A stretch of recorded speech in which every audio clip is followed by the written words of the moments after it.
Welcome to Immersed. Immersed is a series around music, health, wellness, and technology.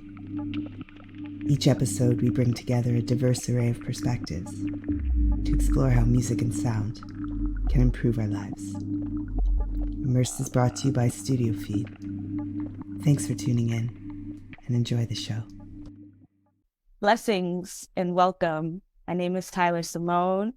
I'll be your host and guide for a very special dialogue that we have in store today.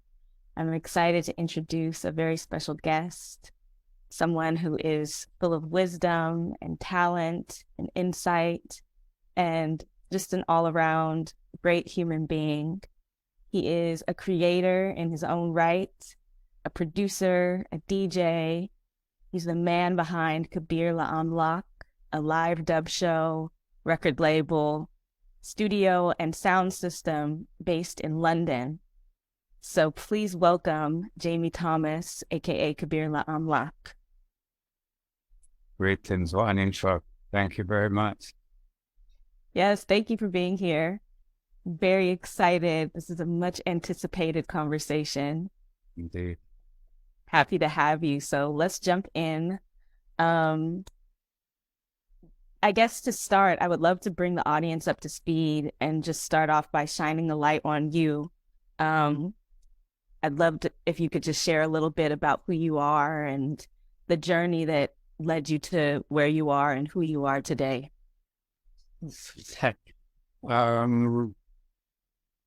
Yeah, I guess, who am I? I'm a work in progress.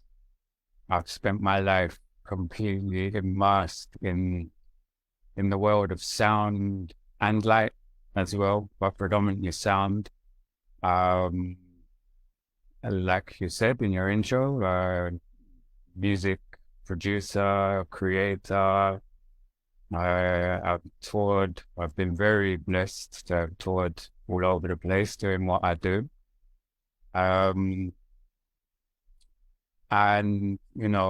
obviously going under a name like the name that I go under and working with the styles and genres that I do and my own kind of personal spiritual framework in Rastafari, it was almost inevitable, I guess, that my journey would go into the direction of really seeing the sound and these vibrations that we're utilizing as something sacred. I think that kind of just to hear. Mm-hmm. I love that. I feel like the name holds such power. We talked a little bit a while back, and you shared just the meaning of Kibir Amlak. Curious if you can just share with what that means and where that comes from. Yeah, it's Ethiopian Amharic term, which means glory to the Creator, glory to the Almighty. And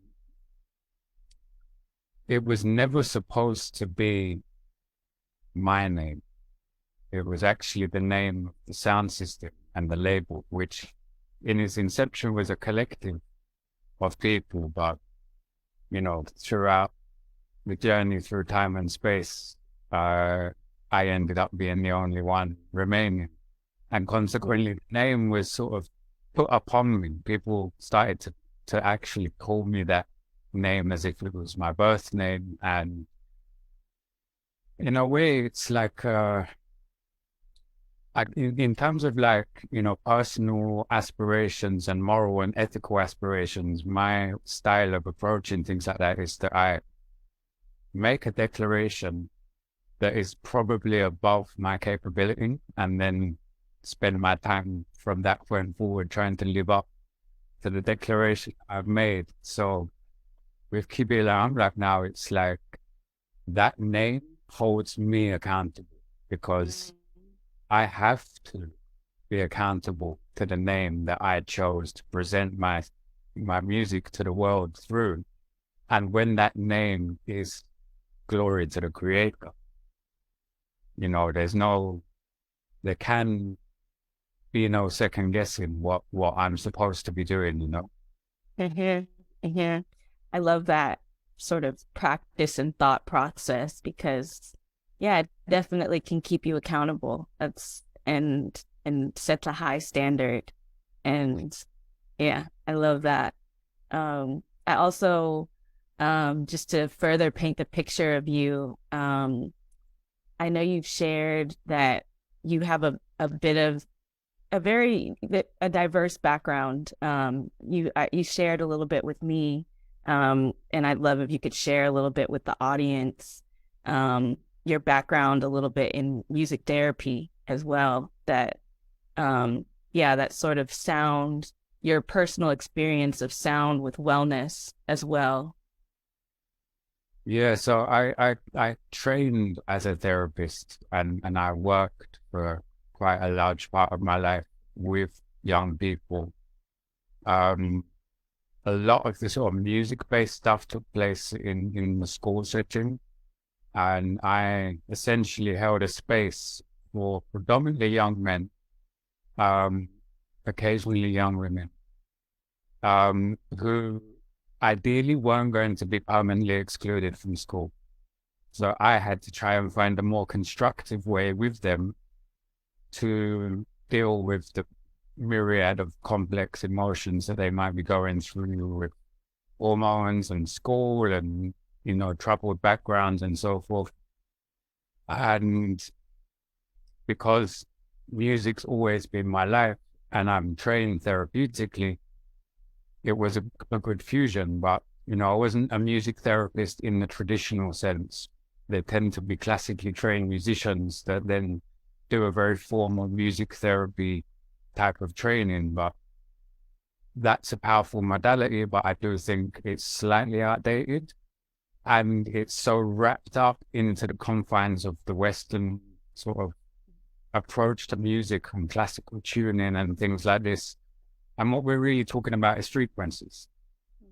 And, so I would do a lot of predominantly what that endeavor was about is listening and attention. And if I opened myself to what I was feeling, unconsciously or subconsciously throughout listening to someone creating a piece of music, it would inform my own sort of understanding of what might be taking place inside them.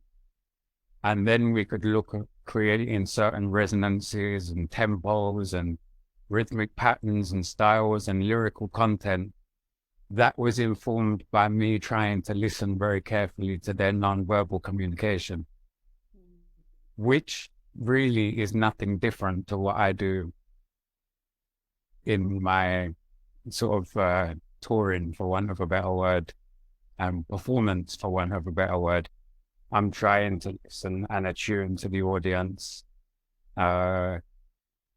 get my own sort of personal desires out of the way, and allow myself to respond in as transparent a way as I am able to in the moment to the energy that I'm sharing with the people in the space.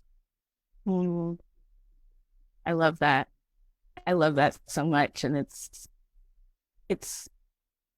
I'm just excited to jump in. I feel like this is a perfect launching point to kind of get into some of the meat here of, I'm sort of selfishly approaching this conversation as a student, because I'll just give the audience a little bit of background. Kibir caught my eye, well, Jamie caught my eye, as a as an avid SUBPAC user. I see him on social media posting content, sharing his music using the SUBPAC, and eventually I came across a video of him speaking on the sort of spiritual significance of sound systems and sound and the sacredness of sound. And I approached him to write a blog about it, and it turned into a larger dialogue that brought us here today.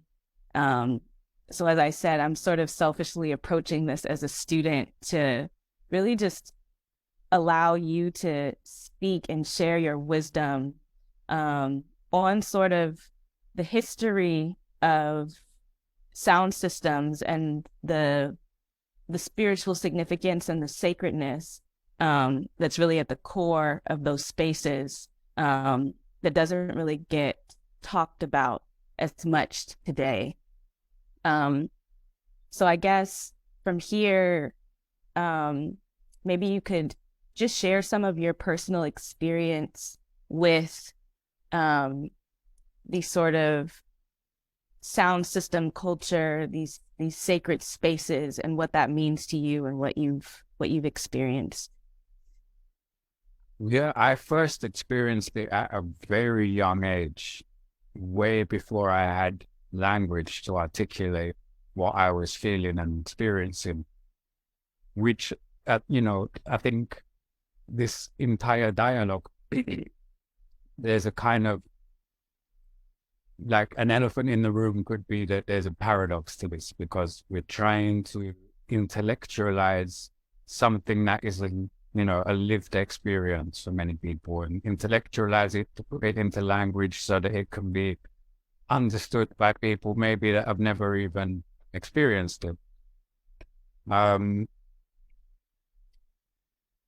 But I know that when I had that first experience as a child, essentially, it was in the open air, it was in the streets, it was a Afro-Caribbean carnival, not the famous one, Notting Hill Carnival that we have here. I've been an avid attender of that since I was very young.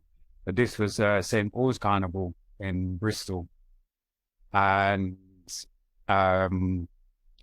it was quite late at night, and it was in a shady part of a street, and there was a sound system set up, and there was the operator of the sound system, Josh Akka, and he's there, and there's a single light bulb is the only illumination, and there's these frequencies and sounds that, and an environment of people kind of moving and responding to this, and this sense that, something very special was taking place.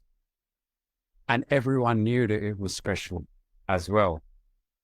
And that kind of coincided with, at the same time, some of that music was present in my house when I was growing up, and there was some records, and there was a distinct difference in the lyrical content of these records that I could even detect as a child, that it's like they're talking about something here that these other records that I've got don't seem to be talking about. And then when I, saw it come into like a real tangible living experience, was when I saw this music being played through a sound system, and there was these resonant frequencies in the bass, and it was kind of all encompassing, and it just set a path, really, that shaped my entire life and shaped the trajectory of my life. That's tough. What was the question? No, that's great. Like, just your personal experience in these spaces. I feel like that beautifully kind of paints a picture of, what the journey, that where this kind of started for you, and just paints a picture for those who, like you said, maybe have never personally experienced these spaces. And I want to pick up on your reference to just these frequencies and the vibrations, and just your wisdom on the sort of sacredness of that. Just from a sound perspective, like the energy that's being carried through these frequencies. Just curious of any wisdom that you can share, even just from your personal experience. Like you said, you were in these spaces before you had language to describe, but there was this intuitive knowing of, okay, something special is happening here, something sacred is happening here. Just offering the space for you to maybe speak more on the frequencies and the vibrations and what that was doing for you. Well, it's like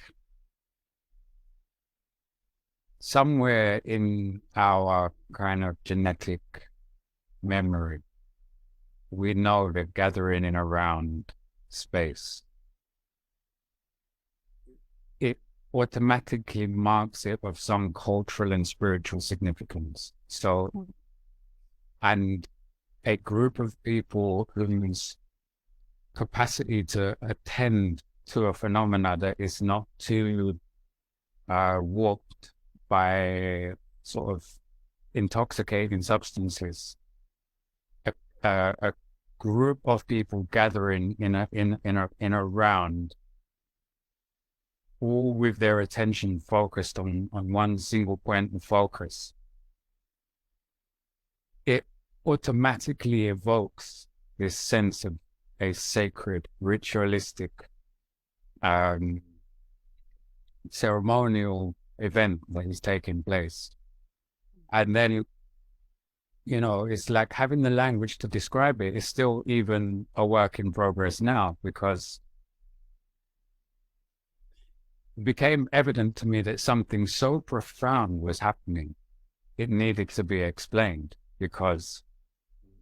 and that profundity of what was happening is something that I think is on the back of history being recorded in an oral fashion. Because what we're talking about is Rastafari reggae sound system. Rastafari reggae sound system really was only brought into being because of the transatlantic slave trade, taking Africans from the coast of West Africa to places such as Jamaica and stripping them of all identity, all connection to their authentic practice, authentic cultural and spiritual practices and language. And then, but obviously, you can't take away people's memories. And those memories can constellate and start to reform. And we see that with different instruments, like the marimba is a instrument that is synonymous with the Pacific coast in Colombia, but it's a West African instrument. And we know that they certainly didn't bring instruments on the slave ships from Africa to Colombia. So that instrument was recreated out of the memory. And then it serves as a connection back to the motherland. Now, there's in Jamaica, you had these group of people they were the Buddha people, and they are descended from the Ashanti tribe. So, and the drums that are used in the Ashanti tribe is kind of central to the way that they kind of organize culturally and spiritually. And so these drums have been recreated now. And you have Count Ozzy, who is like a leader of a drum group with musicians as well. And then that was recorded sometime in the 50s, I think. It's like the first time it was ever recorded.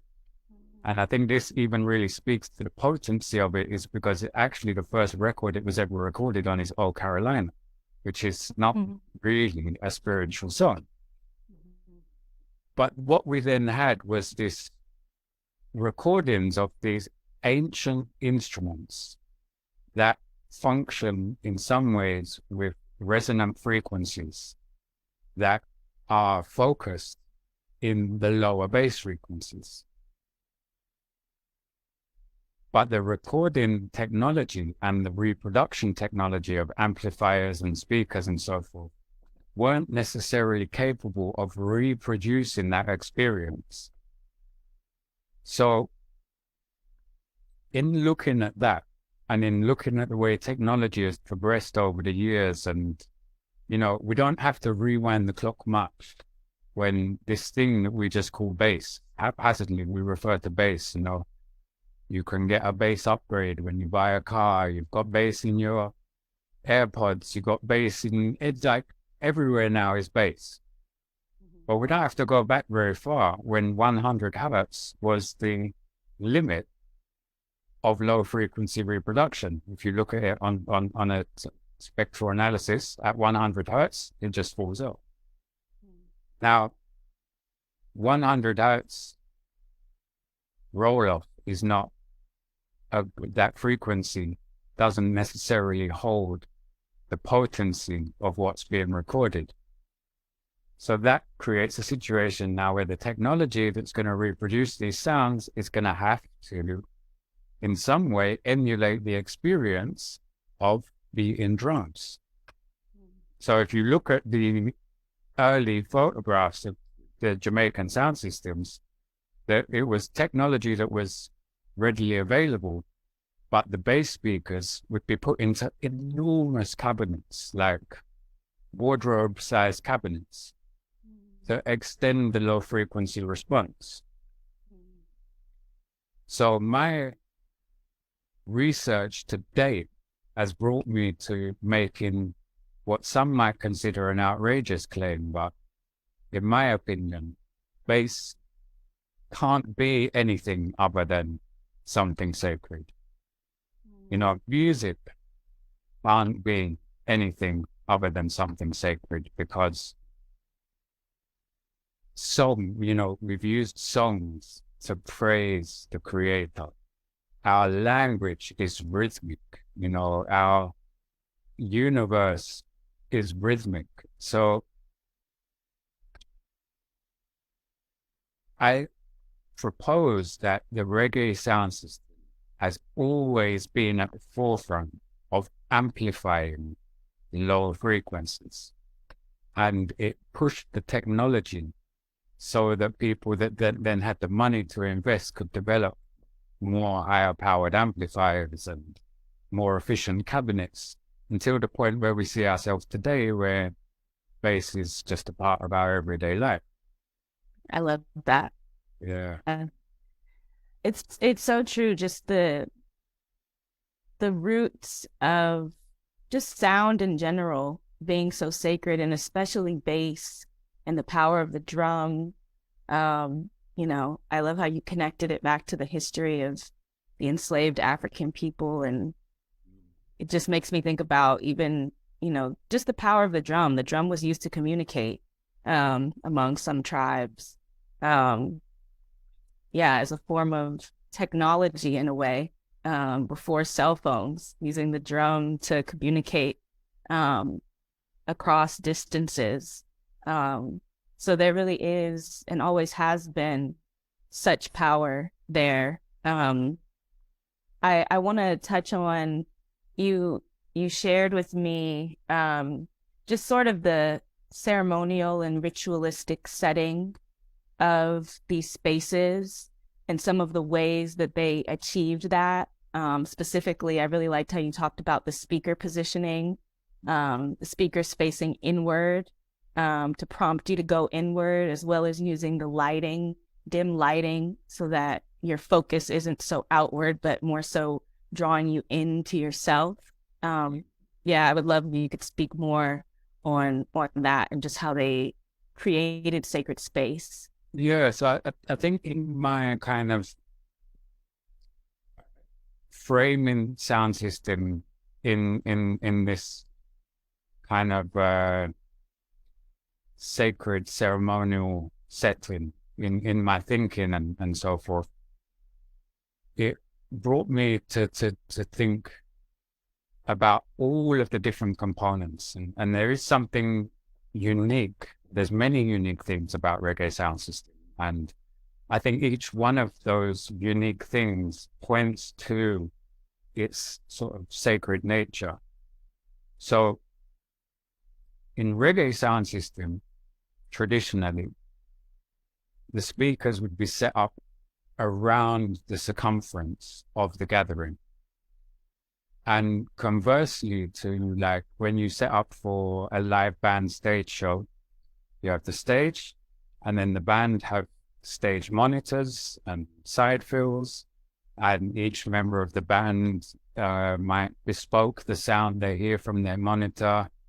so that they've got the right balance of instrumentation so they can stay in time and in key and so forth. But that means that the sound on stage and the sound coming out of the PA to the audience is two different sounds. So there's a sonic disconnect. And it's not to say there's anything wrong with that.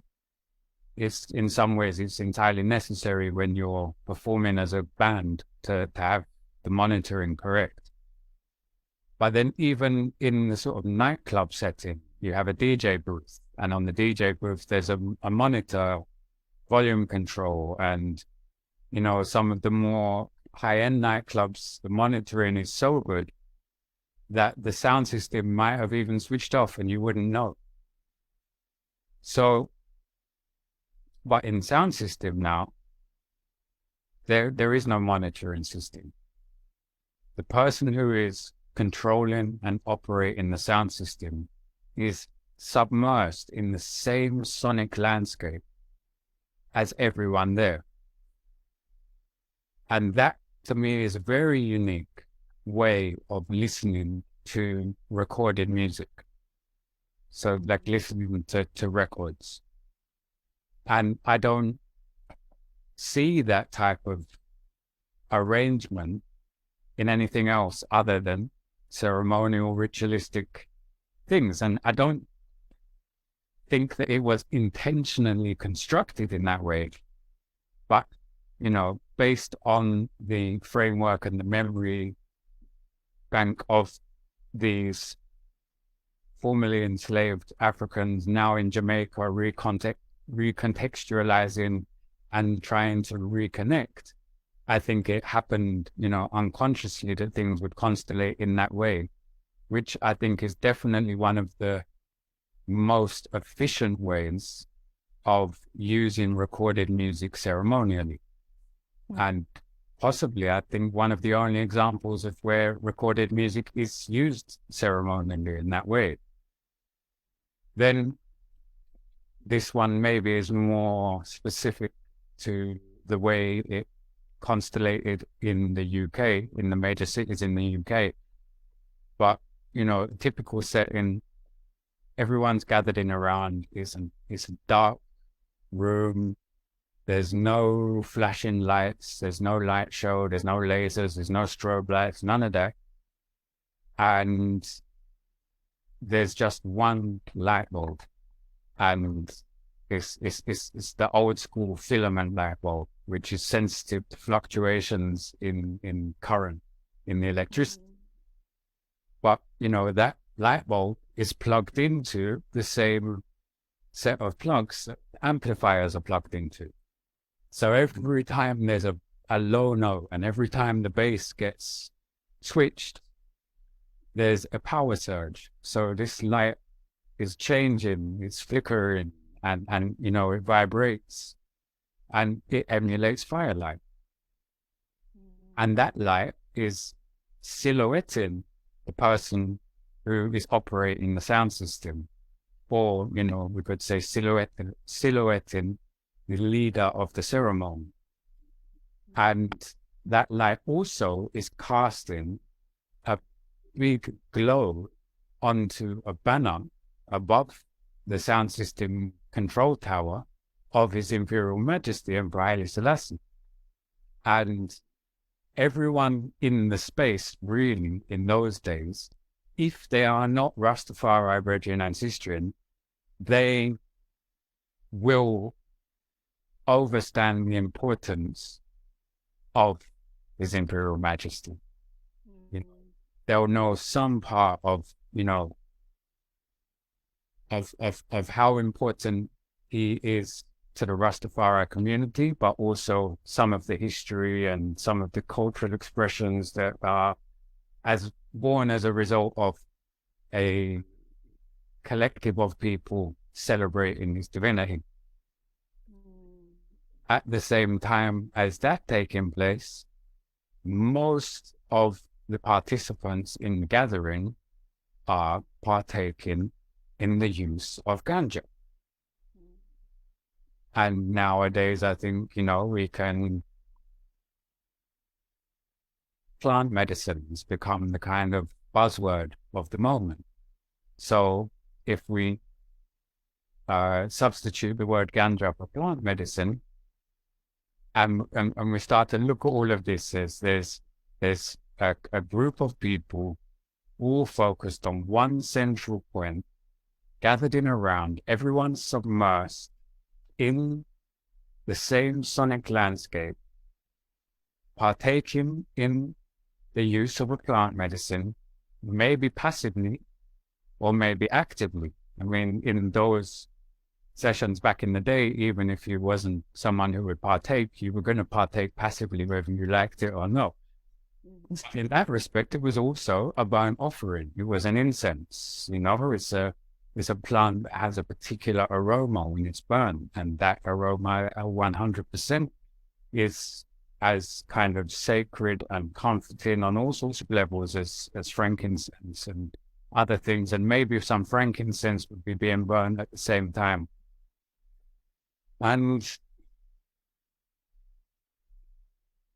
obviously, we are talking about that sonic landscape being completely saturated in bass. And the rhythmic patterns and the presence, even if it's not directly present, is present in the patterns of the Nyabingi drumming, which is the translation of the Buddha drumming. And the Nyabingi drumming became the sort of central, the main vehicle by which Rastafari would use to give praise. And when I speak of Rastafari reggae music, I want to make the distinction. Rastafari music is Nyabingi drum. So when it's a formal Rastafari Nyabingi gathering, it's just going to be the drums. Lots of people beating drums with the heartbeat. All night long. So, but when I say Rastafari reggae music, I mean the cultural expression of Rastafari people in a musical form, and some of the patterns and styles of reggae music are directly derived from the Buddha drum. So we have these rhythmic styles and patterns. Then we have the bass. Now in sound system, we have this culture of playing the vocal and then the dub version. I think we have to go, I don't want to segue into dub. We'll get into the definition of dub, but you have one side of the record where you have the vocal and the lyrics, and the other side of the record, the lyrics have been removed. And there was always this culture of play the vocal, then you play the dub or the version, and maybe you play multiple different mixes and interpretations of that dub. So what that means in the running of the proceeding is that one rhythmic pattern can be stuck with for sometimes half an hour, which again is something that, you know, parallels this kind of like mantra practice. And the sound system operator would have some lyrics that they might have onto the dub versions, but those lyrics would be lyrics that you heard last week and the week before and the month before and the year before.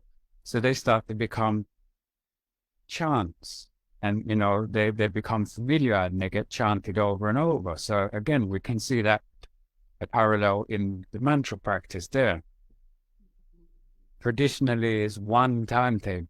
It's not like in house and techno and other genres where it's two turntables and you match the beat to the record that precedes it. No, it's one turntable. The record gets played. It has a beginning, has a middle, has an end, and then you have a moment of silence. And there's also no rush to get to the next record. You know, maybe the vibes have been so high that the next record hasn't even been successfully allocated yet. So you get 30 seconds or a minute of silence in between. So there you see two different modalities that get used in spiritual practice: sonic saturation and sonic deprivation. So sonic saturation with gong baths and such like that, that's when you are so saturated with the sound that it becomes difficult to think about anything else, and your sense of sort of self and other starts to dissolve in that. There's some other stuff I'd like to touch on in that after. And then, sonic deprivation, people pay all kind of money to go and float in a tank full of salt water in the dark with no sound. But the contrast of extreme sonic saturation to extreme sonic deprivation in the dark already is something that you can only really cope with that if you are attentive, sober enough that you can be dynamic in this shift, and present in your body and breathing and moving and so forth.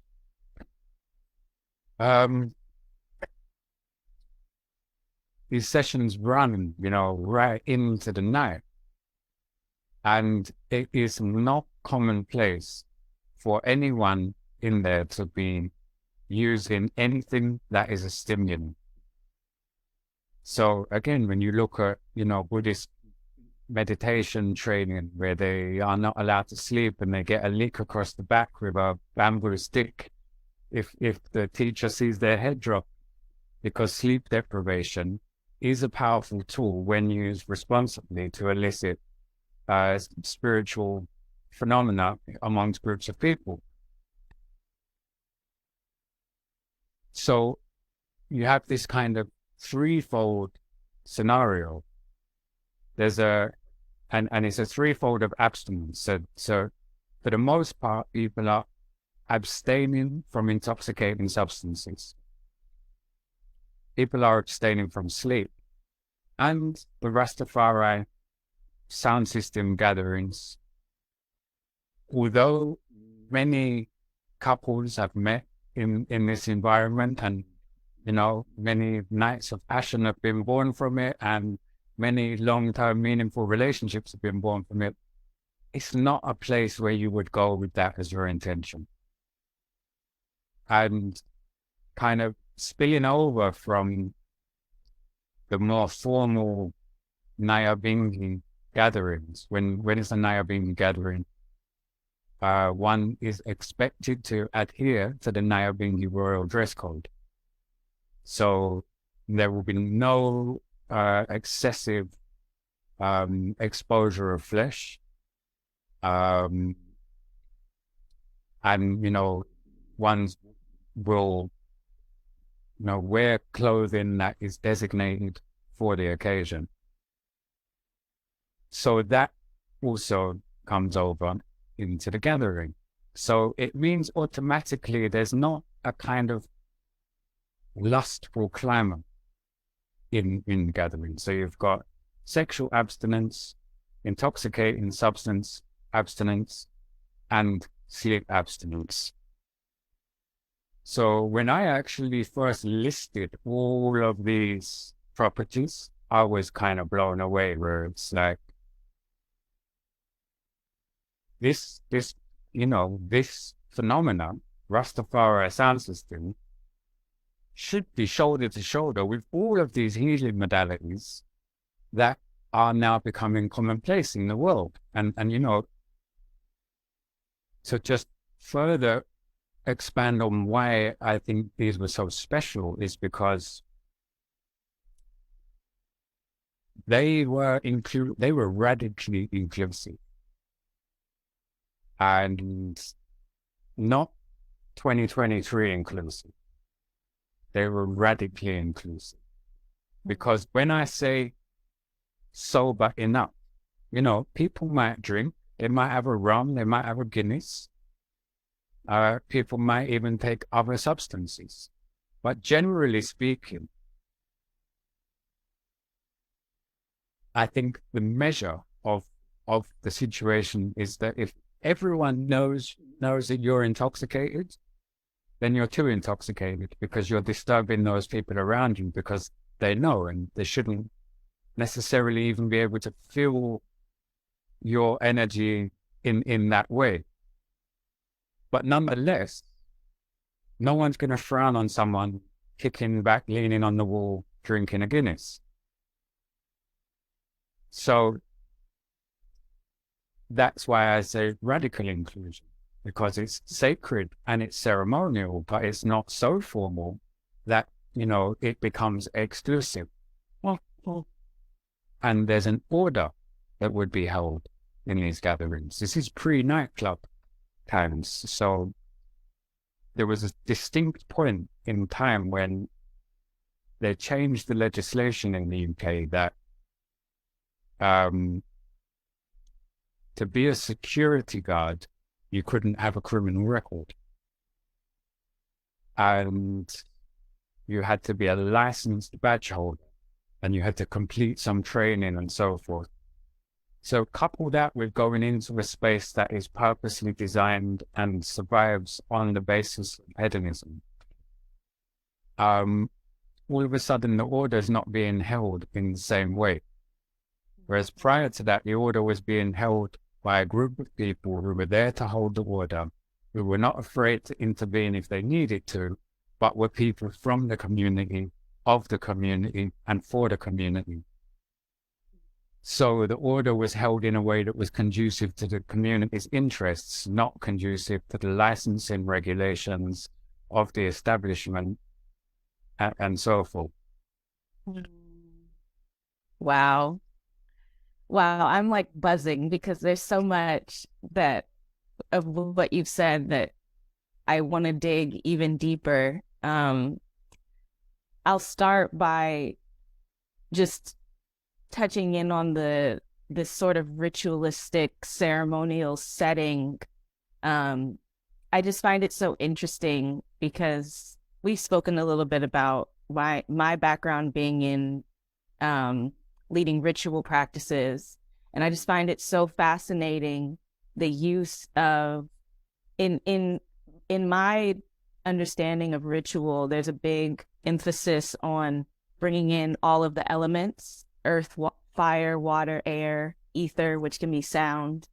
And it's like, in you describing this setting, all of those elements are there, from the ganja being earth, that's from the earth, burning it, there's the fire, the incense and the smoke goes into the air. I'm sure there was some form of water or, some liquid substances around as well. And then having the sound filling the ethers, just such a sacred setting.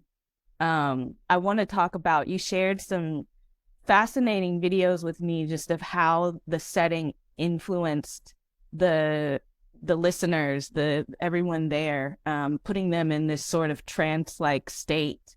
That, yeah, it was fascinating to watch. I'm hoping that we can maybe link in some of those videos so that people can get immersed in it as well. Yeah, I want to touch on that, and then I'll come back. I definitely want to spend some time on the last part of what you were talking about, and this sort of emergence of hedonism and how that's kind of detracting from the sacredness of the space. So yeah, I'll give you the floor to first share on sort of the impact that it had on all of everyone participating in the space, and how it kind of brought them into these sort of trance-like energies. Yeah, we have to acknowledge that the side of the record that has the lyrics is not just any lyrics that we're talking about. And sound system has many manifestations, and the technology itself has been utilized to amplify and gather people from many different types of music. So I don't want to try to make out that just the sound system alone holds all of these qualities, although I do believe it's present anytime we listen to music, no matter what the lyrical content is or the setting or anything. Mm-hmm. But in this particular setting, we're kind of shining the light on now. All of the lyrical content is, of a spiritual nature, of a socio-economic and political nature. It's talking of the history that was at that moment in time unavailable to find anywhere else. These remnants of the stories of slavery and of Africa and of a redeemer that would come as a Black African king, and the sort of value structure that was placed around that of, unity and love and wisdom and understanding, and then the kind of revolutionary element that was fighting against oppression. So it's very serious lyrical content that people are being exposed to. And I think it's like if you were going to go and learn if you were going to formally study with someone who could impart knowledge and practice on you for using drums in a ceremonial, ritualistic way, you're going to be given the framework. It's going to be presented to you. And so it's like the lyrical content for me is like the framework. And then the dub version is where we can really explore what's being presented in this lyrical framework. So obviously, songs get played a lot and people start to memorize the lyrics, but nonetheless, it's important that people can hear the lyrics, understand the lyrics, comprehend the lyrics, relate to the lyrics, because once that lyrical information gets taken away and we go into the dub realms now, and there'll be some special effects and some sirens and some echoes, it can really elicit a cathartic experience that, again, we see paralleled in all of these healing modalities. And, I think anyone who's ever partaken in the use of ganja probably had a few experiences where it gets a little bit complicated and confusing. They would like to say that that's anxiety, but I don't think that that's actually an accurate description of what's going on. My experience of what that feeling is actually you pay a high price for ignoring the instructions that the plant wants you to carry out. And those instructions, for the most part, for most people, tend to be, it wants you to move, it wants you to get into the moment, it wants you to stop being hyper-vigilant and paying attention to, all of this other information that is detracting from the moment. And it's a plant that pushes you deep within. It doesn't necessarily mix very well with alcohol, and yeah, it's not a, one is still very much themselves. It's not opening one up to alternative parallel universes and so forth. So, but I think that we can easily confuse this sort of hedonistic enjoyment with a sort of cathartic release.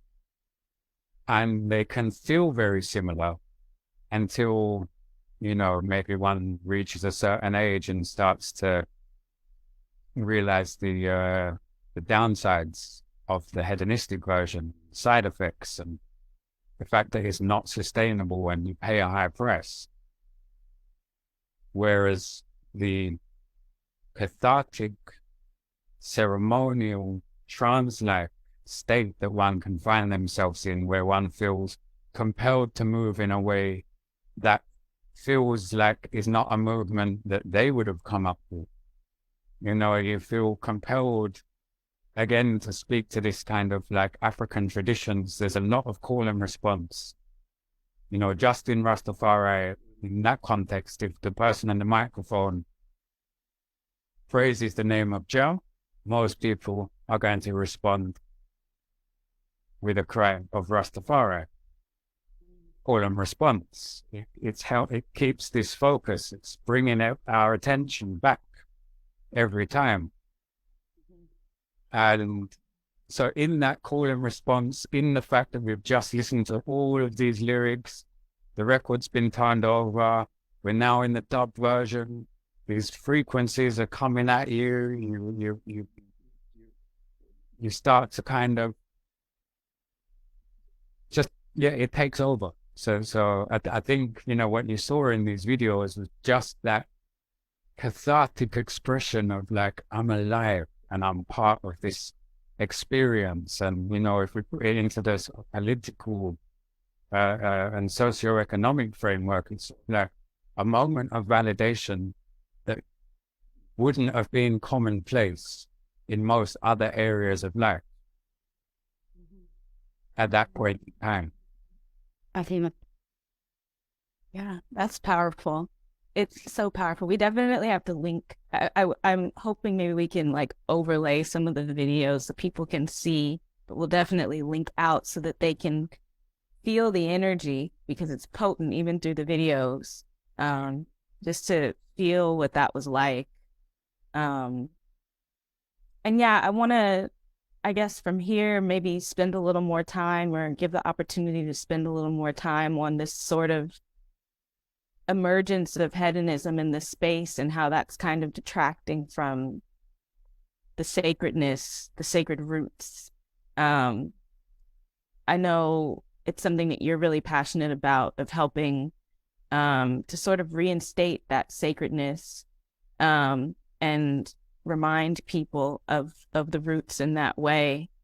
So yeah, I want to give you an opportunity to speak more on that, and also just offer the question of, could this emergence of hedonism in this space be sort of a lack of awareness or a lack of knowledge of the true roots of where this space even comes from, you know? And perhaps conversations like this and others can help to remind and bring people on track. I'm curious of your thoughts. Well, in response to your question of could it be lack of awareness, I would say no. Because, well, I would say no from my perspective, because when I first entered the space, my awareness was zero. And it took all of 5 minutes for my eyes to be opened. So, and as a caveat, because I don't want anyone to feel like this is about a judgment, value judgment of hedonism. Like, I actually, want to state for the record that I think hedonism has a valid place in society. And there is healthy ways. Hedonism also has a bad rap because, it gets referred to when people do things that are maybe, a bit outrageous to themselves. But I think all of us have a need for hedonism because, hedonism really is just the pursuit of pleasure for the individual.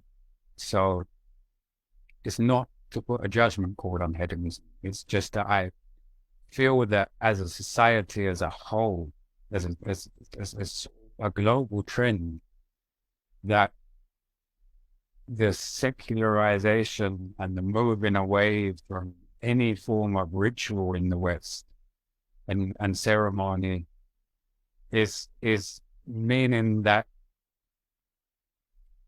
that space is just not really there anymore.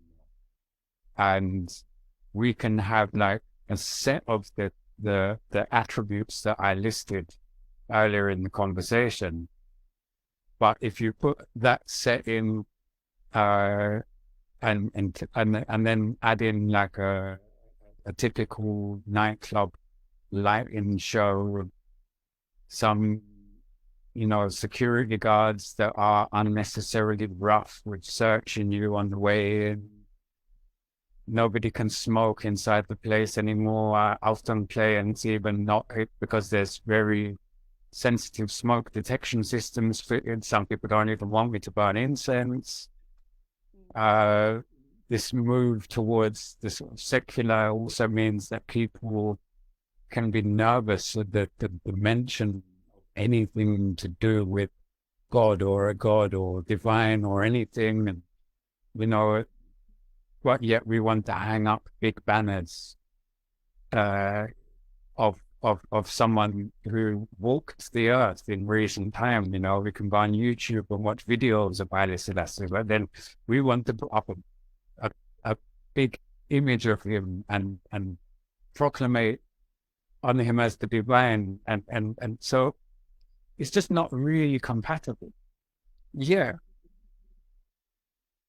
The reason that I kind of hone in on Rastafari reggae music, Rastafari sound system, is it's undeniable that without that component, that reggae, you know, you would more than likely just be an obscure genre of music from Jamaica.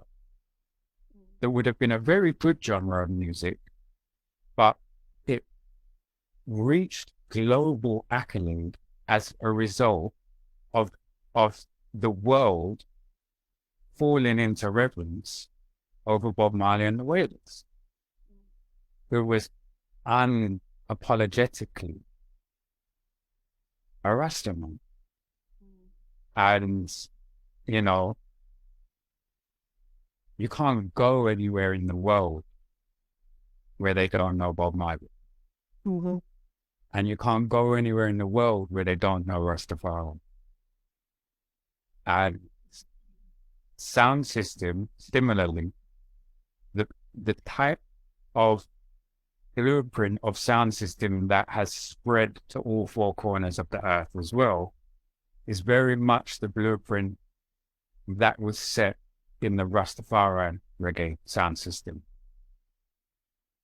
And yet at its root, that was the melting pot that gave birth to pretty much every electronic music genre.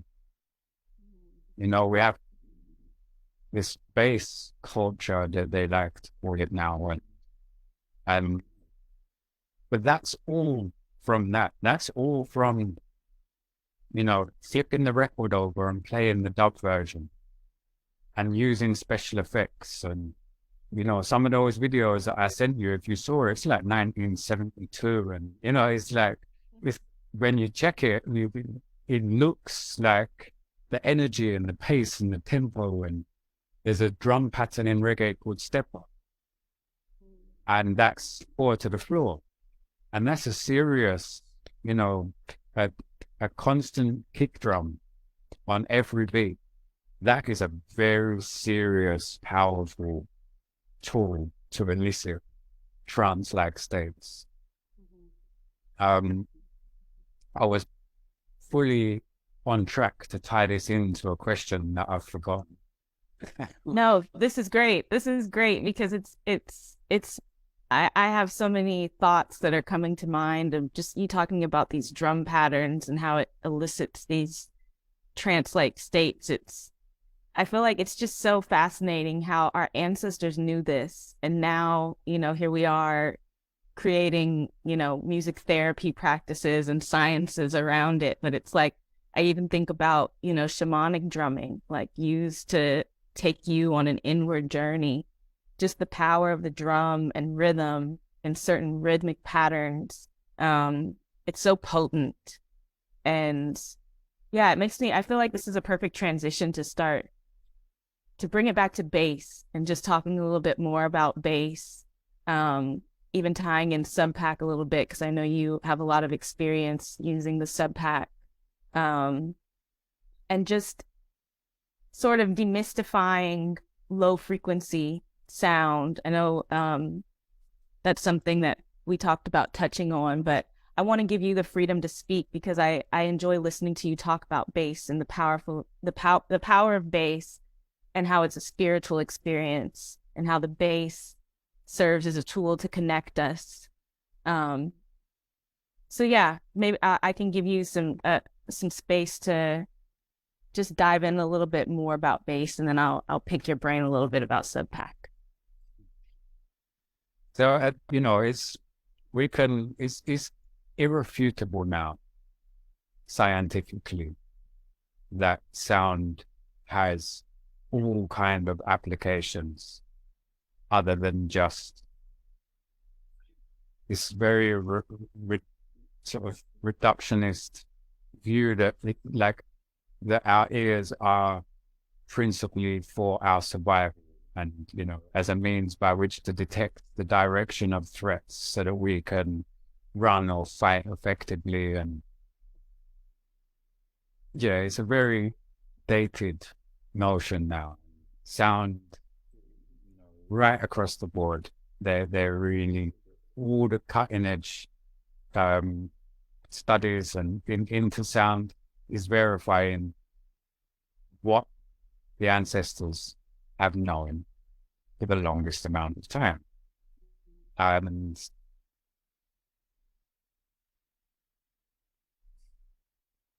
it seems that they've shown that humans are particularly attentive to low frequencies and can really distinguish differences in timing and rhythm much more in the lower frequencies. And there's something obviously so potent about those low frequencies that we all feel when we hear it. When we hear bass, we know it's something more. It's kind of like,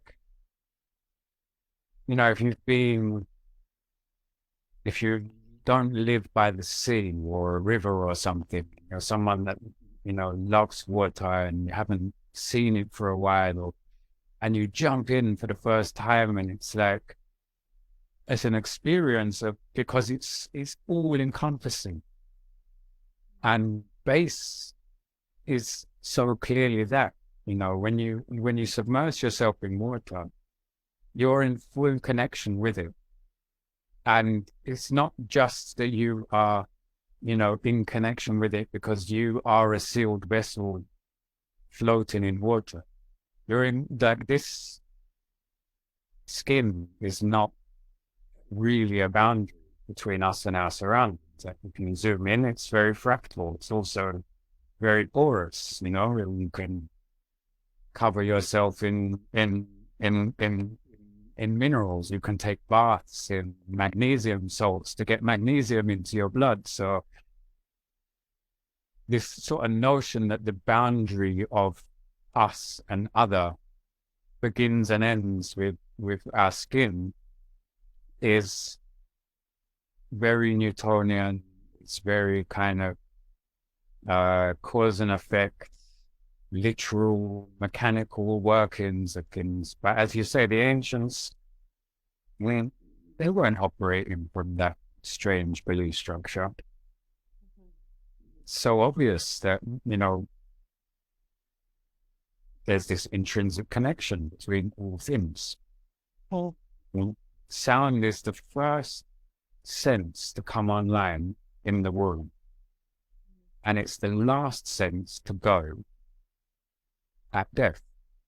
I guess there's some caveats to that, but I think if you are transitioning into the ancestral realms as a result of, you've lived out your days and you have a peaceful transition in, the last sense that goes offline is your hearing. It's also very fascinating that age-related hearing loss is an inability to distinguish the consonants. You can still hear the vowels. So all of these chants and things are vowel. When we sustain any sound, it's like a vowel. It's like oh, ah. So it seems that even there's something evolutionarily that knows that our hearing system will deteriorate with time, but it doesn't deteriorate for the things that we really need, which is frequencies and chanting.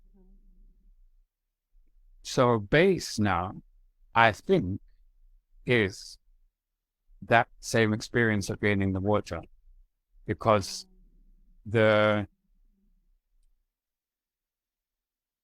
amplitude of, these low frequency sounds is, so from the perspective of like a sound system perspective, when you construct a sound system, you construct it in a modular way. You have some boxes that deal with the low frequencies, and the next band above that, and the next band above that, and the next band above that. Going from the high frequencies down, incrementally, you need more energy, like more electrical current, to move the speakers that deal with the low frequencies to generate enough movement of air to create a resonant frequency in the room that matches the energy of the other frequency bands. So you've got these waves that have more space in between them than the other high frequency waves. So we have this underground network of the mycelial network, which is a fungal network which connects all living things. And it's even been shown that the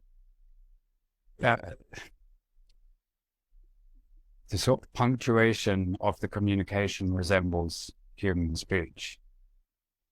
And it's the oldest organism on the planet. So as if that, wasn't mind-blowing enough, then it turns out we have a similar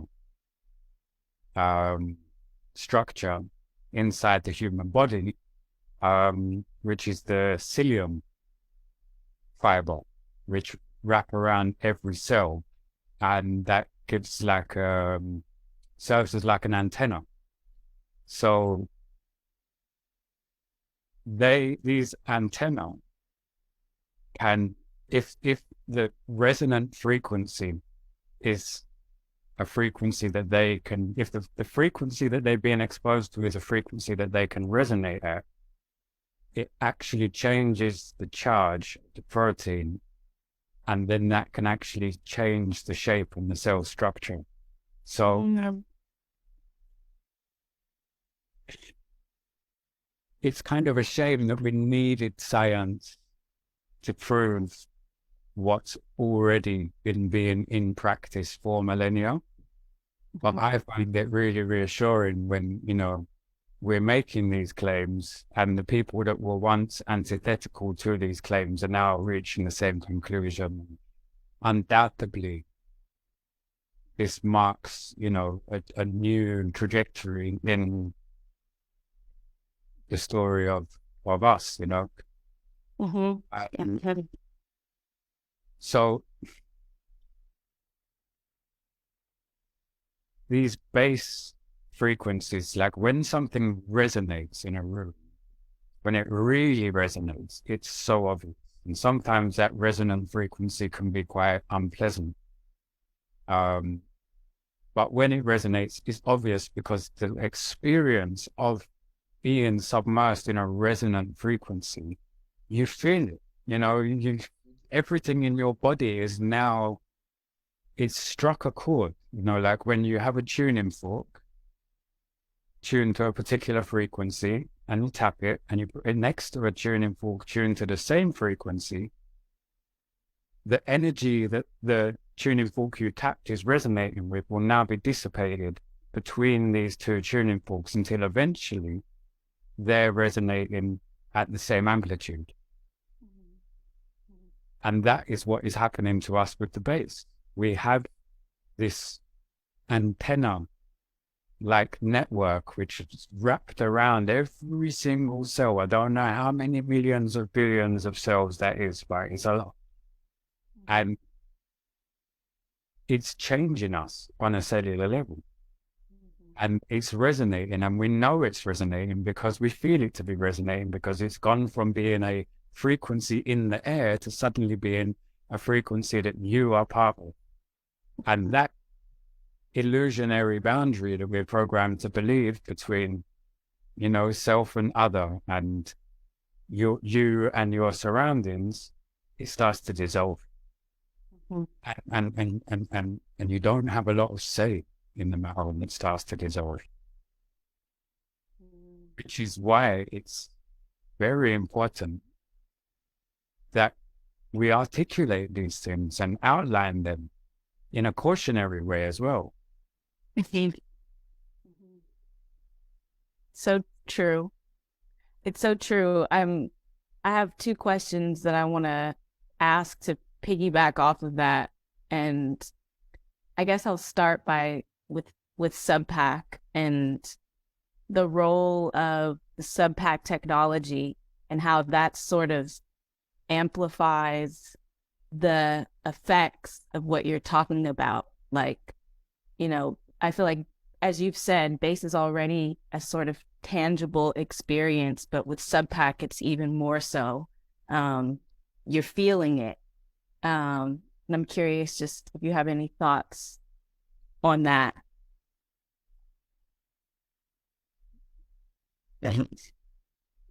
So I like that you call it a tangible experience, because first,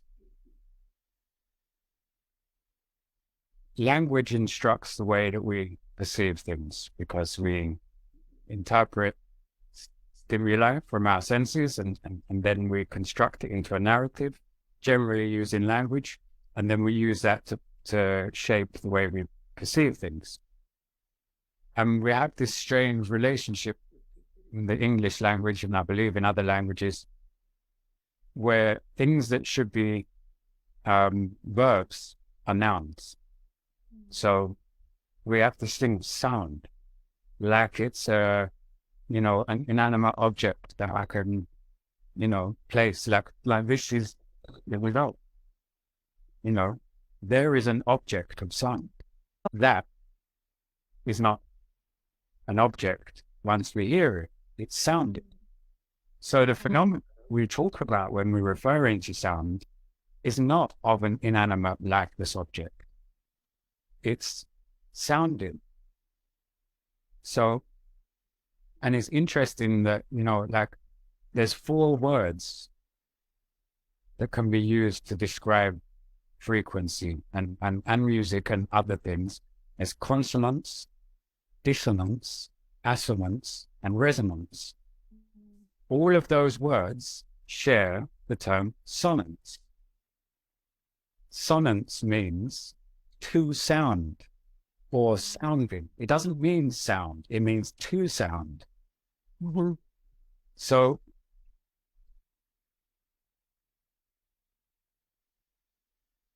it also requires that you can't engage with sound as a living, breathing entity and not be in the moment.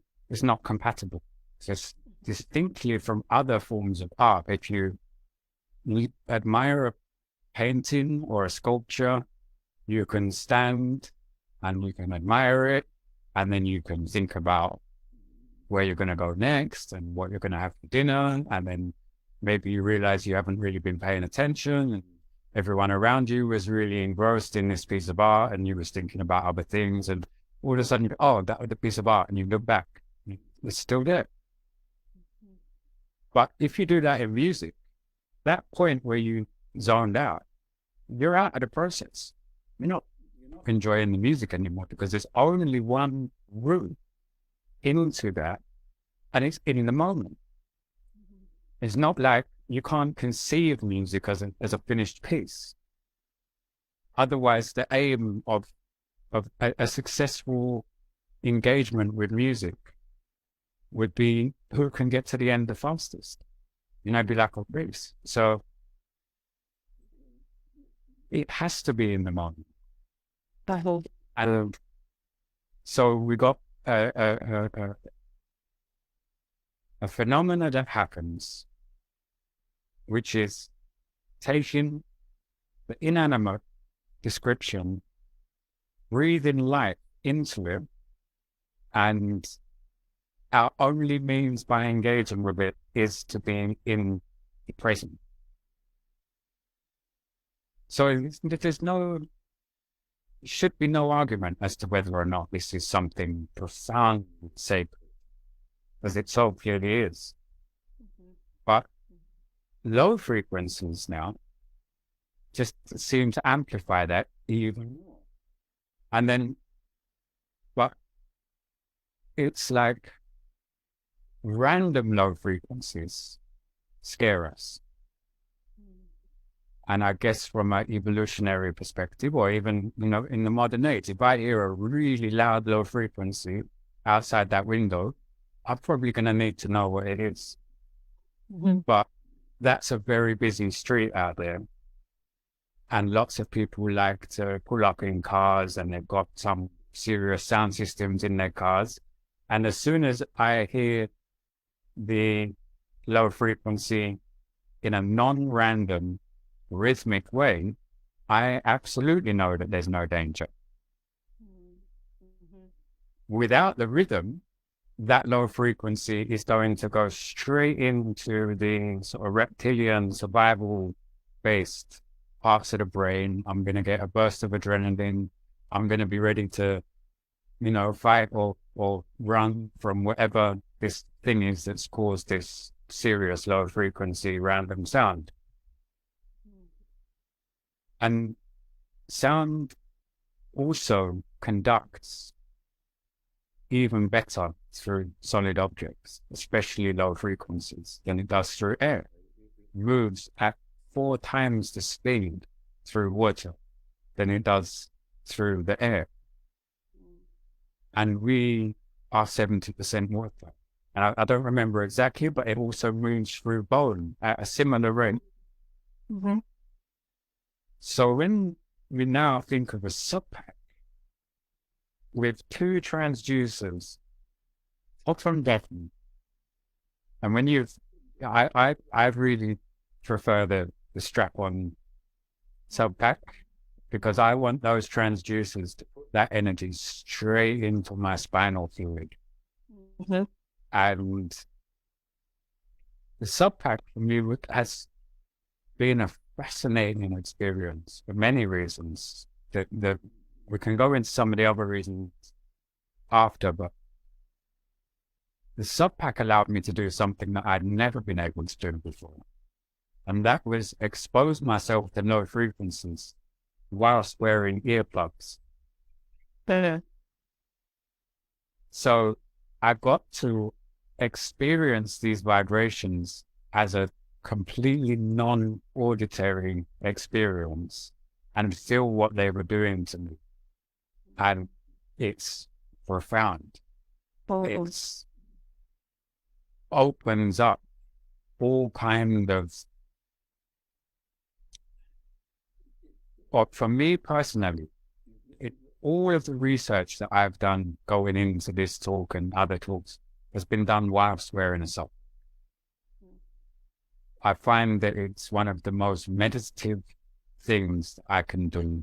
I've got playlists that I've put together to do certain things, and it's also allowed me to, experiment with what are my resonant frequencies.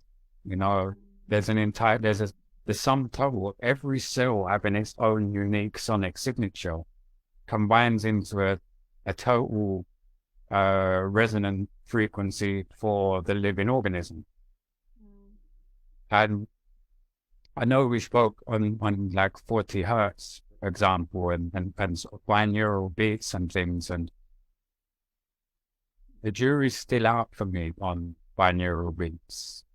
And it seems, interestingly, that from what I from the studies that I could find that I felt were credible enough, that the binaural beats that are dealing with 7 hertz and 10 hertz and alpha waves and beta waves, they don't seem to cause any measurable effect when studied in a laboratory.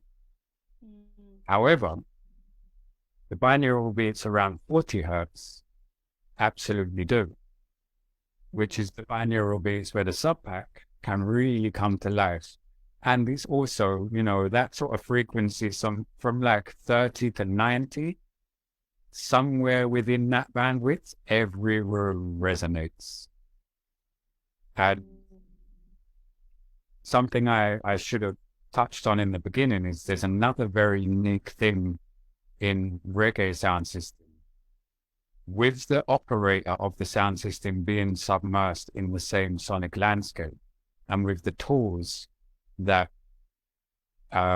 became commonplace to use to control the reggae sound system, there's a lot of filters and things that are quite highly resonant filters that get bespoke and tuned every single track to really find where the resonant frequency sits and bring it into the room. And that is, again, something, you know, most DJs have a DJ mixer. They don't even have the tools necessary to tune into what that resonant frequency is. But when those resonant frequencies get amplified in a particular way, and that quest of the sound system operator always to find, right, where's that spot? And if there is no spot, that record ain't getting played next time. Because it wouldn't have created the energy, which is the energy that we're talking about, which even with all of the studying that I've done and you've done and SUBPAC has done, I don't think we have a language which we definitely don't have a set of terms that articulate the profundity of this experience of connecting with the whole of creation via the baseline. I love how you just put that, because it's so true. It's that potent and that powerful, and it prompts me to. It's a perfect setup for my next question, which is, you've talked about just how with this great power comes great responsibility. And now that we have the awareness of the power of the bass and what it's doing, like you said, on the cellular level, there's a responsibility that comes with that power. Power has 2 sides. And yeah, I just want to give you a moment to be able to share on that also.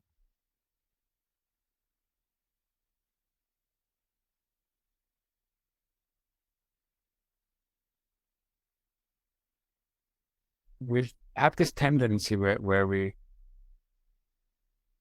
base.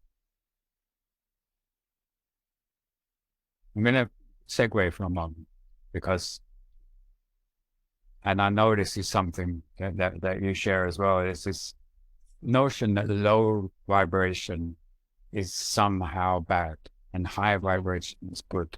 And I can, metaphorically understand why that feels, poetically relevant in certain sentences. But one should definitely not mix that up with the actual physics, because then stuff can get a bit wild and a bit confusing. And, it's, and I think people relate to the chakras in that way, that, there's the low vibration of the root chakra and then the high vibration of the crown chakra. And it's like, well, placing them in a hierarchy is maybe you're just confusing like gravity or something. Gravity means that most of us stand upright, and therefore the root chakra is lower than the crown chakra. But yet even in the school where the chakra system comes from, great emphasis is placed on in the yogic traditions of standing on one's head. And that could be symbolically to see that it's, these low frequencies and low vibrations is not a value judgment. And, there's no,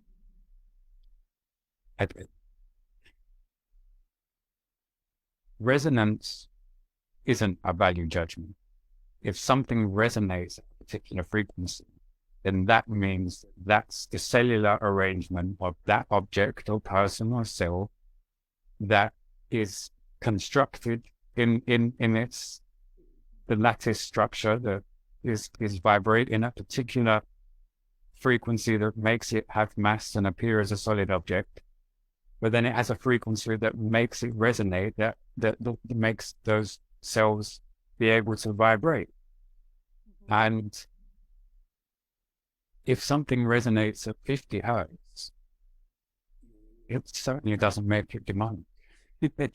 And if something, and it's like, it's quite a high frequency that one needs to hit to smash a glass, to do like opera singer smashing a wine glass. It's not no 50 hertz bass notes that smash a wine glass. So, but that, I think, because bass in a wave, frequency is a polarity. Like a wave is a polarity. And with audible frequencies, at least, you have the equilibrium, and that equilibrium is silence. And then for the bass to sound, or for the frequency to engage in a process that is going to create a mechanical wave that is going to carry its energy forward, it has to go above the zero resting equilibrium of silence, and it has to go below the zero resting equilibrium. And that amount that it goes up, down, and back is the amplitude. So undoubtedly, we love low frequencies at a very high amplitude. But knowing that we are dealing with polarities, and knowing that, we, what goes up must come down, etc., then we can see there is two sides to this coin. And again, to tie that back into a radically inclusive gathering where you can come for healing from atrocities that are unimaginable for most, healing from atrocities that have been handed from generation to generation and being re-amplified by the present day context. So we talk it in plain English. If you have a musical, ceremonial, ritualistic gathering that is creating a space that in its inception was a safe place for Africans, healing from the pain and intergenerational pain of slavery and bondage and oppression and inequality, then the responsibility to hold that space in a safe and compassionate way is extraordinarily high, because you are about to welcome people into a space and you are going to lift them to the highest heights, and you're going to take them down to the lowest lows. You're going to sonically saturate every cell in their body with the carefully selected resonant frequency. You're going to expose them to word, sound, and power lyrical content, which is, comforting and compounding and frustrating, and it gives you a moment of praise and togetherness. Now that requires order. It requires a firm order. And there's this notion that reggae is all about one love, and it is all about one love. But the journey to one love can be very ugly at times, and it should be ugly at times, because, on that journey to one love that has no actual destination, but we will all hopefully pursue it for as long as we have breath, the demons that one will have to face in their own inner landscape can be some dreadful deals. So it comes as no surprise to me that when we de-sacredize, if that's a word, when we strip away the sacred components of music, of bass, of low frequency, that one is going to be forced to engage in substances that even just make that tolerable. But, those substances may also elicit certain reactions that make it very enjoyable. But it comes as no surprise to me that when we're not being responsible with something that, for the most part of our entire existence as a species, has really been utilized for something sacred, holy, ceremonial, and ritualistic, which transcends time and space. That when you push all that into a nightclub and just say go for it, that things can get a bit wild sometimes. And that's so powerful. It's so true. Just being authentic to the journey, and the highs and lows that it takes to get to the one love. That's so real. And so relatable for everyone, because like you said, we all have those spaces within ourselves that we have to journey through in order to get to the other side. So thank you for that. And thank you. Oh, go ahead. I searched for a long time to find the word which was the opposite to hedonism. And it's a word that I don't even really know how to pronounce. Something like eudaimonism. Okay. And I was so happy to find that word because, everything has this sort of equal and opposite counterpart. Mm-hmm. Hedonism is the pursuit of pleasure, the reduction of pain for the individual. Eudaimonism is the pursuit of meaning through service, something like that. And so if you are not going to choose hedonism and you're not going to drift around aimlessly in the middle, not quite knowing what to do with yourself, then you're probably going to choose eudaimonism, which is no way going to be something you can engage in without going right into the depth of all of the pain that you've suffered and all of the pain that you've inflicted on other people, and just, the pain of the collective and the pain of history and so forth. But what's so profound about it is that the process actually changes history.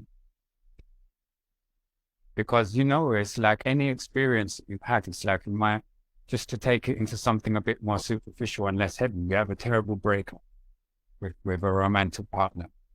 Then you realize after that breakup that you were limiting yourself in that relationship. But the breakup was really painful and you spend days in bed crying your eyes out and blah, blah, blah. Then you realize that actually it was so great.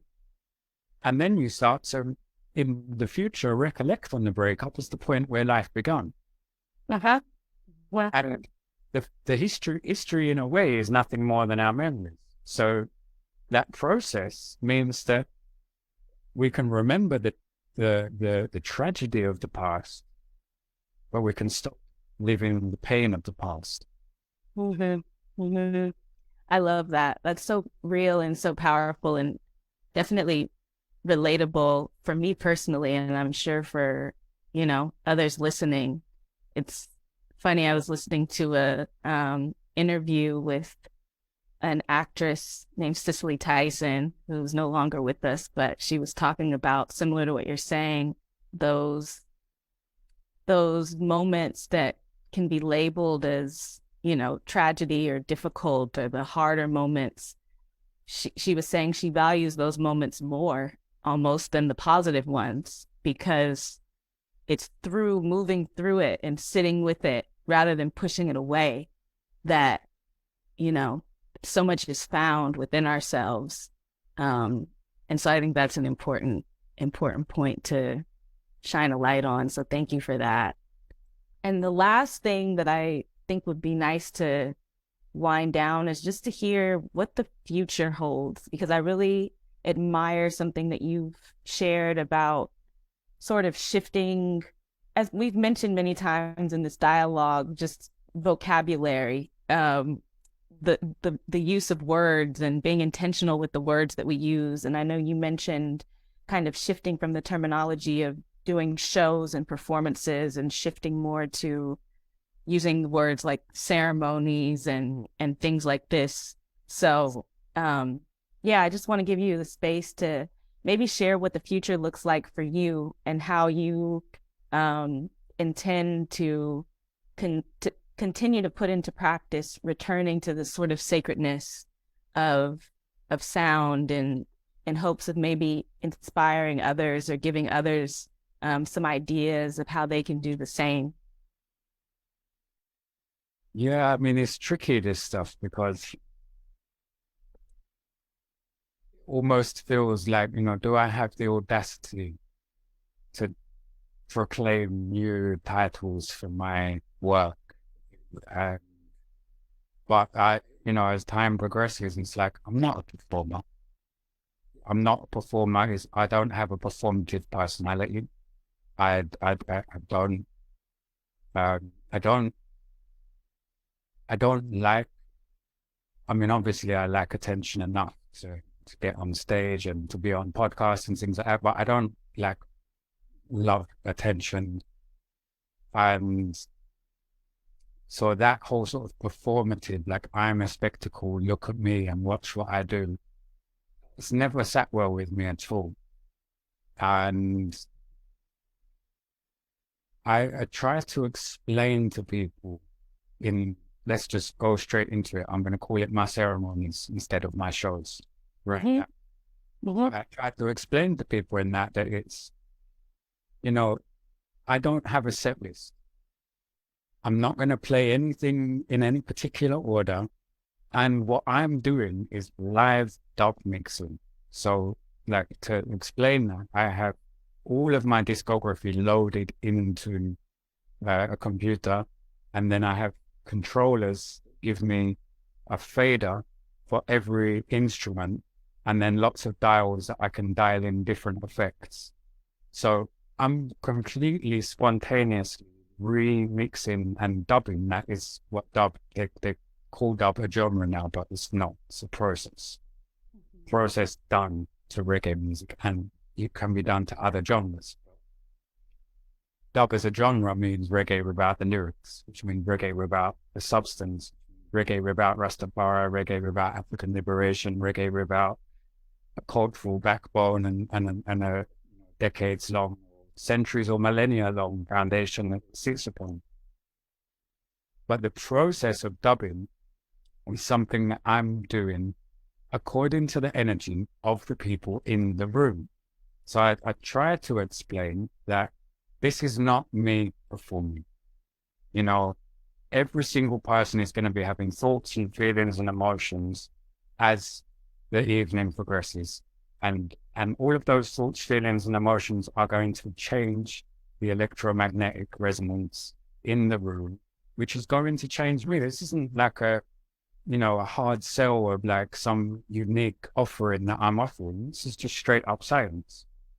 Everyone's heart emits magnetic pulses.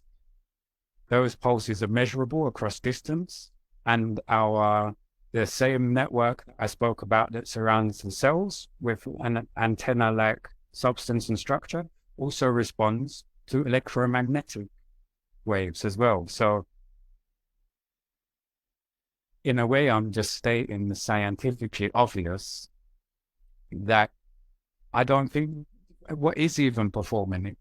You're so narcissistically, egotistically hardened that you no longer perceive the energetic resonance of the room. I think that's called being like a sociopath or a psychopath or something, which most people that do music are not. Mm-hmm. So I'm skeptical if anyone is a performer, because I don't know if it's physically possible to disconnect from that energy. However, if you are what's deemed as a touring artist with a performer in your band, and have a set list and you're going to do it in the same order. There's a performative aspect to that. But I'm not, I've taken that side of it away. And I will do things like just play the percussion for 5 minutes, just play the vocals for 5 minutes, just the guitars, so we can hear this nuance of all the intricacies that go into creating a song. And I feel so privileged in the studio to hear in minute detail the intricacies of a musician's performance. So if I feel the energy in the room would benefit from hearing the intricate nuances of, you know, something that's just like a subtle background instrument, normally I'm going to turn everything else off and turn 10 decibels of gain up on that and put some reverb in it. Again, that's in reverb. It's one of the most common tools we use in dub to create this atmospheric space. Reverb. I'm reverbing my music. I'm taking it back from being a noun. I'm saying, no, you're not a noun. I'm going to verb you, reading it live with these special effects. So hopefully the future holds me being able to be less shy about that side of my work and being able to, that is my work. It's all I want to do, you know. It's a real blessing, it's a real privilege, it's a real honor that I would get flowing across the world to go and do anything. And I will always do that.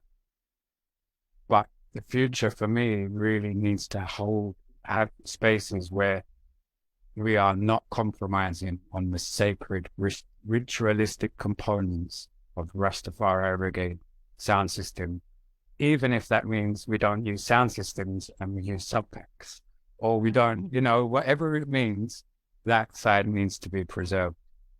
I love that. And it just, everything that you just said, it just speaks to what I really respect about you. It's the words that come to mind in listening to you talk are humility, respect, and integrity. That's felt very strongly from you, and it's so appreciated because I commend you for, you know, making that distinction and taking the steps to put it into action of returning to the sacredness and shifting the vocabulary, because I think that we're in a time where, I don't know, from my perspective, on my creator side, I feel like we live in a time where there's a lot of ego in it, and there's a lot of it's like celebrity worship in a way, and it distracts from the music and the intention, and the power and the sacredness. And it's just refreshing, honestly, to talk to you and hear and feel your heart in all of this, because it's so needed right now. And so I'm just really grateful to have this dialogue. And as well, another thing that I respect is just how you allow your intuition and your instinct to be so present. I feel like a lot of times things can get so heady, and it's like things have to be a certain way in as a performer, as an artist, or whatever. But like you said, you're going in and you're basing it off of feel. What do you feel that the crowd needs? And you're in service, you know. And I feel like that's so much of how it should be. And so I just thank you for being who you are and for sharing it and having this dialogue, because I think that it is just such an important reminder for creators out there that there is another path. It doesn't have to be sort of egotistical and self-centered. It's taking it back to the music, taking it back to spirit, taking it back to the sacredness. And I feel like that's really what it's all about in the first place. So yeah, much gratitude and much respect. Yeah, I'm grateful. I know we covered a lot, but I feel like there's still so much more. There's so much more. I'm hoping that, and I'm sure that we'll find ways to yeah, keep the conversation going in many different ways. Yeah, it would be much appreciated on my end as well. So thank you for taking the time. Thank you. And that's some very high praise you've offered there, and I will try to absorb it as gracefully as I can. Yes. Thank you for, reaching out and for making this space and for inviting me to do this and for approaching. It's refreshing for me, to be honest. It's very refreshing for me because I normally, I censor myself frequently in interviews and things. And it's very refreshing to know that there is a space that is being also facilitated by a company, which I assume is financially buoyant. And to know that there is successful companies in this world working in the tech sector, creating technology which has profound healing benefits. And, it also has profound applications for like computer games that, you can blow someone's head off, feel the explosion in the spine. It's like, I've never seen SUBPAC overtly promote the potential to feel the explosion of a computer game in your brain. So, and that's so refreshing to me that it's like, a successful functioning company with staff all over the world, and embedded within that is dialogues like this and dialogues that you've engaged in with other creators as well. And it just makes me feel like, there's hope. There's really hope.